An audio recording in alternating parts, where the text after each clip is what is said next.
Thibault Le Texier, bonjour. Bonjour. Vous êtes chercheur en sciences humaines rattaché au GREDEG de l'Université de Nice et vous venez de publier Le maniement des hommes et c'est sur la rationalité managériale aux éditions La Découverte. Alors pour commencer, je voudrais rebondir sur ce sous-titre Essai sur la rationalité managériale. Est-ce qu'il faut comprendre que le management d'aujourd'hui se caractérise par une grande rationalité ? Oui et non, c'est-à-dire non. qu'il y a une insistance sur la rationalité, on se présente comme, les managers se présentent comme des gens qui font pas n'importe quoi, qui se basent sur certains savoirs en sociologie, en psychologie, en théorie des jeux, en économie. Donc il y a une prétention à la rationalité, on va insister sur la mesure, sur le calcul, sur les chiffres, les indicateurs chiffrés, les évaluations, et on va faire appel, on va toujours se revendiquer du taylorisme, du management scientifique, donc le côté science, les sciences de gestion. Donc ça c'est un premier aspect, mais ce qu'on voit dans la pratique, c'est que le management reste quand même une affaire de bricolage, d'ajustement, parce que l'être humain est fondamentalement un être assez peu rationnel.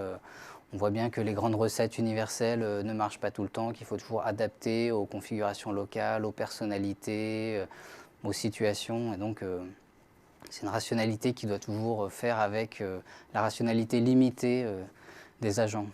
Alors vous rappelez, et c'est très intéressant dans votre livre, que le management et la littérature managériale trouvent ses sources historiques dans la gestion du foyer domestique et des exploitations agricoles. Et puis ensuite, à la fin du 19e, début 20e, elle s'oriente vers l'industrie, les logiques d'efficacité. Puis c'est l'avènement du taylorisme qui domine depuis un siècle maintenant. Comment est-ce que vous l'interprétez Pourquoi est-ce que le taylorisme domine toujours autant ?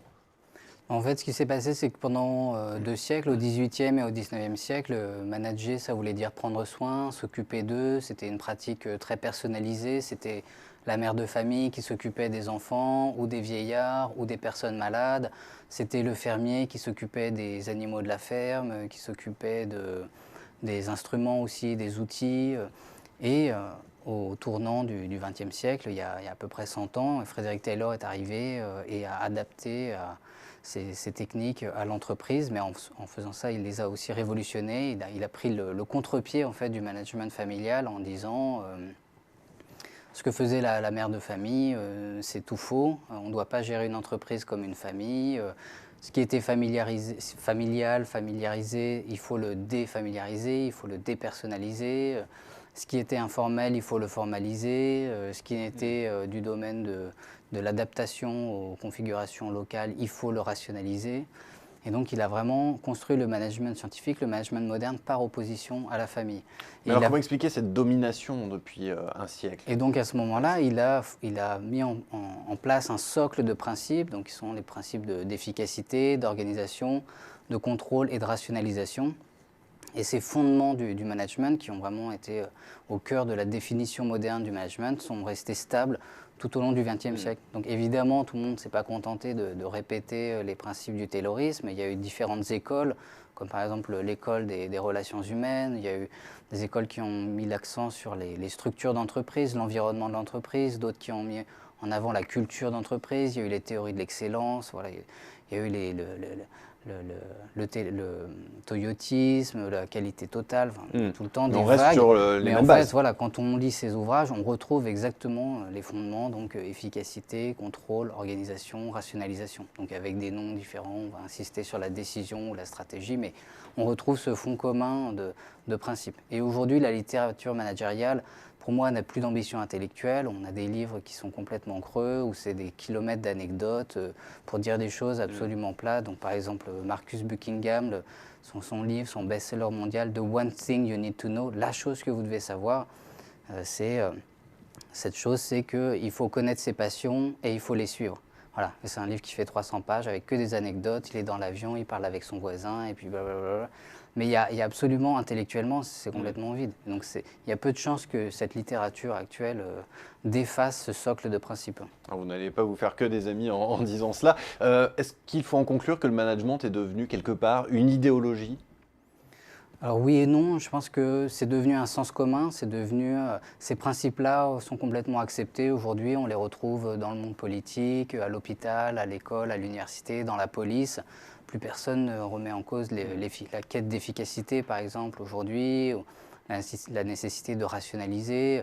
Ce sont des principes qu'on a tellement intégrés, dont on est tellement imprégné qu'on peut les appliquer dans sa vie privée pour rationaliser la façon dont on organise son existence, dont on s'occupe de ses enfants, dont on planifie sa vie quotidienne. Donc en ce sens-là, oui, ça devient une idéologie, ça devient un sens commun. Mais c'est quelque chose qui est très diffus. Une idéologie au sens propre, c'est une doctrine qui est portée par une petite avant-garde qui veut prendre le pouvoir dans une société. Alors que le management, on voit que c'est quelque chose de beaucoup plus diffus, où il n'y a pas il n'y a pas un pape du management.